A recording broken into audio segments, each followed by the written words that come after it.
Hello crafty friends, welcome to my channel. Today we are creating a card with a cozy scholarly feel, almost like a quiet little corner where books, flowers and creativity come together.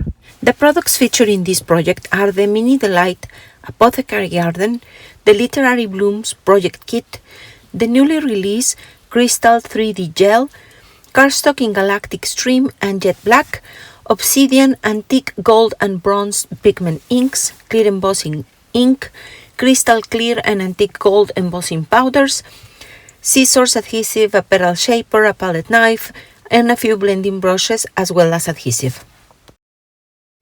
Off camera, I prepare my die cuts using the Literary Blooms and 3 different color scraps of paper. I die cut 3 of the books. Using the negative piece of the die cut book as a jig, I position my stamp on the Philip plate. To give the books the beautiful antique appearance, I use antique gold ink and embossing powder to create the raised embossed details that mimics the ornate designs often found on vintage books.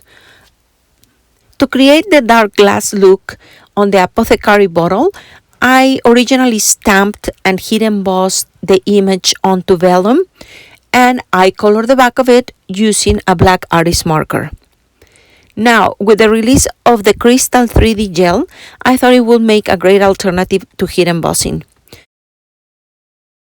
To create the apothecary bottle out of cardstock and Crystal 3D Gel, I did it in 2 different ways, where first I applied the thin layer of gel on the cardstock and then I stamped on the back and fussy cut.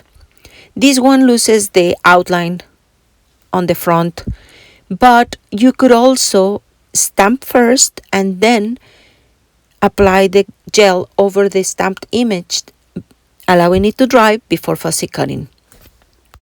Which look do you like best?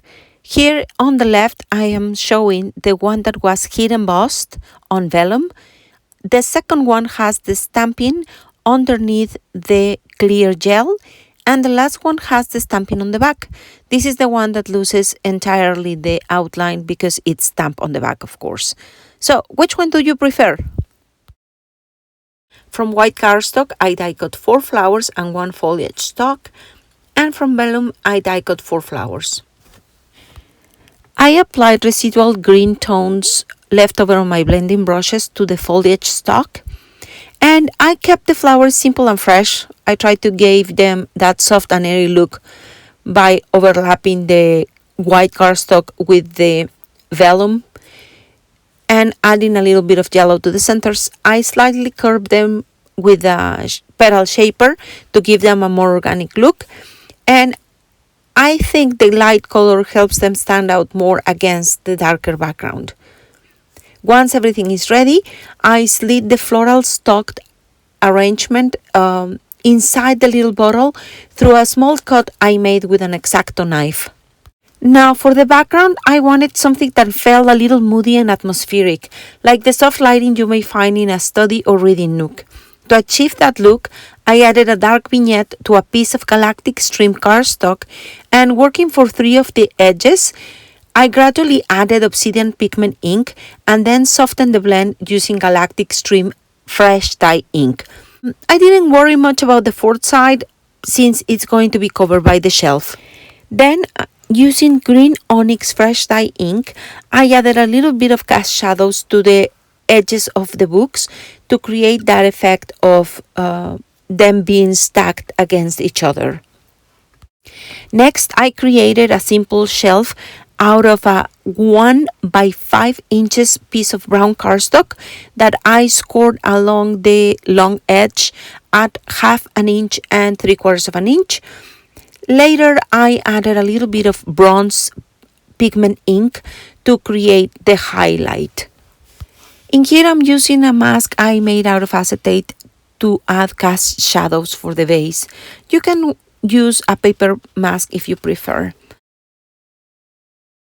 Before adhering the books to the background, I decided to double check that I cleaned all residual ink that might be sitting over the embossed areas.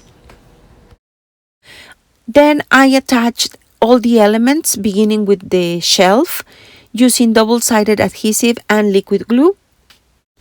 After attaching the books, it's time to add the card base. For this card, I decided that my card base is going to be completely covered by the front panel. In my original version, I left a narrow frame around it. So I leave you with both ideas. If you decide to give this a try, you get to choose which one you like best. Thank you again for visiting. Don't forget to subscribe and comment. Also, before you go, Altenew is offering a special promo for my followers. For more details, please check the description box. I will add all the links to the products I used. And if you have any questions, please let me know. I will try to answer as fast as I can. And once again, thank you for joining me today. I hope you have enjoyed the tutorial and that you give this idea a try. Until next time, happy crafting!